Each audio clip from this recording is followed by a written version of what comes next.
Bonjour et bienvenue sur deuxrouemoteur.fr. Comme vous le savez peut-être, j'ai reçu et je suis en collaboration avec Carpuride. J'ai donc reçu de la part de Carpuride un 712D que je suis en train de tester, donc aussi d'installer. Là j'ai fait l'essai d'installation samedi dernier, hier. Voilà. Alors comment je m'y suis pris? J'ai déconnecté et démonté mon SP Connect. Je garde mon support Iconic Parts que j'avais acheté en Angleterre sur ma première multistrada. Donc ça, je le garde.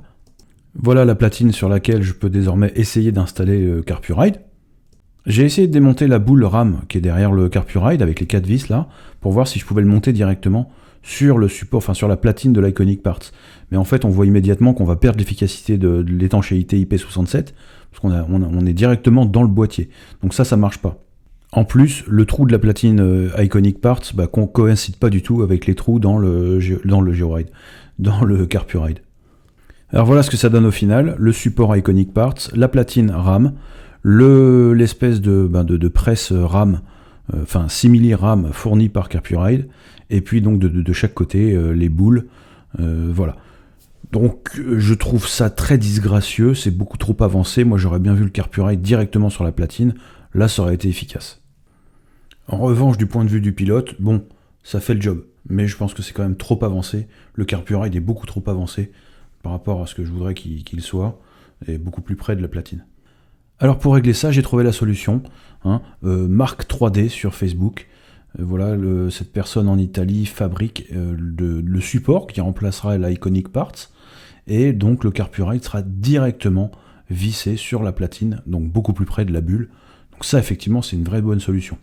J'ai contacté ce monsieur, il me l'envoie là en début de semaine, il le tire en 3D, et il me l'envoie en début de semaine pour 52 € livré à la maison. Bon bah les copains, premier désagrément pendant cette installation de Carpuride 712D, eh bien donc j'ai fait une installation approximative, là ça me plaît pas beaucoup, avec un RAM mount. Tiens, je te montre, hop, voilà, c'est un truc comme ça, c'est monté sur mon Iconic Parts pour le support sur la moto, et puis après j'ai remis un RAM mount, là, une platine, plus le bout de RAM mount qui est livré avec le Carpuride, ok. Donc ça, l'installation, c'est moyen parce que ça n'a pas l'air de trop... je pense qu'il va y avoir beaucoup de vibrations. Et une fois qu'on a dit ça, ça fait plusieurs fois là que je démarre la moto. Alors là, pour l'instant, je l'ai branché sur la prise USB qui est dans la trappe, la trappe à téléphone. Et ça fait plusieurs fois que je mets le contact. La moto s'allume parfaitement, il n'y a pas de problème. En revanche, le Carpuride s'éteint. Il s'allume, il commence à démarrer et bim, il s'éteint. Donc là je me dis qu'après ça va être moyen quoi, si jamais je branche le truc sous contact et que je vais le brancher par là, ben je suis moyen rassuré. Donc pour l'instant je vais faire des essais un peu plus longue durée. Maintenant, une fois qu'on a dit ça, ça me fait peur là, l'histoire de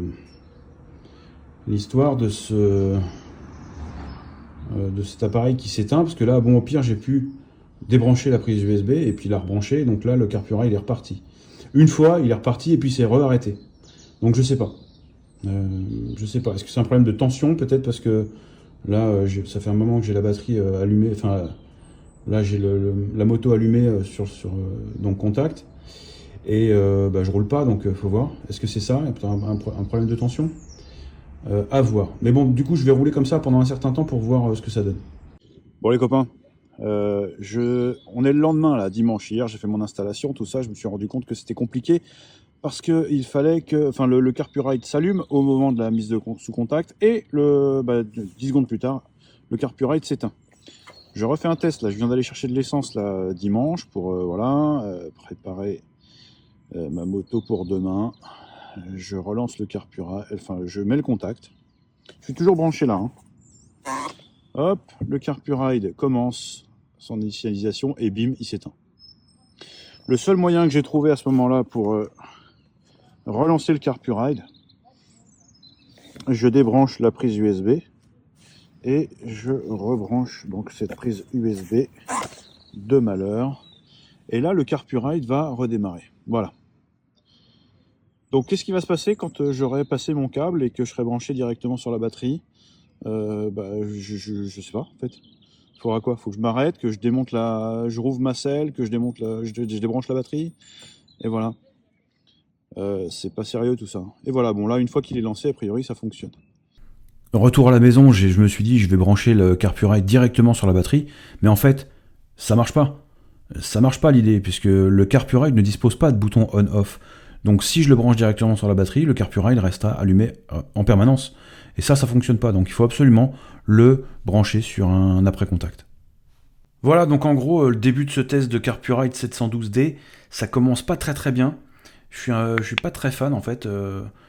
Et au final, je remets en doute, je remets en cause l'utilisation même de ce CarPuride. Parce que si c'était passé simplement que l'installation s'était faite bien comme il faut, sans problème, et qu'en plus j'avais pas ce problème d'après-contact, franchement, ça me plaît assez bien. Là, ce soir, après avoir reconstaté effectivement dans la vraie vie avec la charge pleine de la batterie, je me demande franchement, j'ai failli craquer, remonter mon SP Connect et jeter le CarPuride. Donc je vais quand même aller jusqu'au bout des choses. J'ai commandé le support de chez Mark 3D. Ça fera une installation au moins à peu près correcte. Je continuerai de faire des tests. Je verrai si, avec Benjamin aussi, peut-être chez Apogee Motors, si on branche le CarPuride après contact, est-ce que ça règle le problème? Est-ce que CarPuride va revenir vers moi pour me dire effectivement c'est peut-être une mise à jour, un bug, je sais pas. Voilà. En tout cas, pour l'instant, je suis dans l'expectative d'un retour de CarPuride, du support de chez Mark 3D, et puis on verra. Mais pour l'instant, je suis très très limite. Et en tout cas, il va falloir que je fasse vite parce que le 5 avril, je pars on part avec ma chérie là en Touraine. Donc il faudra que ce soit une solution viable et voilà, et un truc fiable tout simplement. Fiable, robuste et que je sois pas embêté avec ça. Donc si d'ici au 5 j'ai pas de solution, 5 avril, eh bien je remettrai mon iPhone sur le SP Connect et adios CarPuride 712D.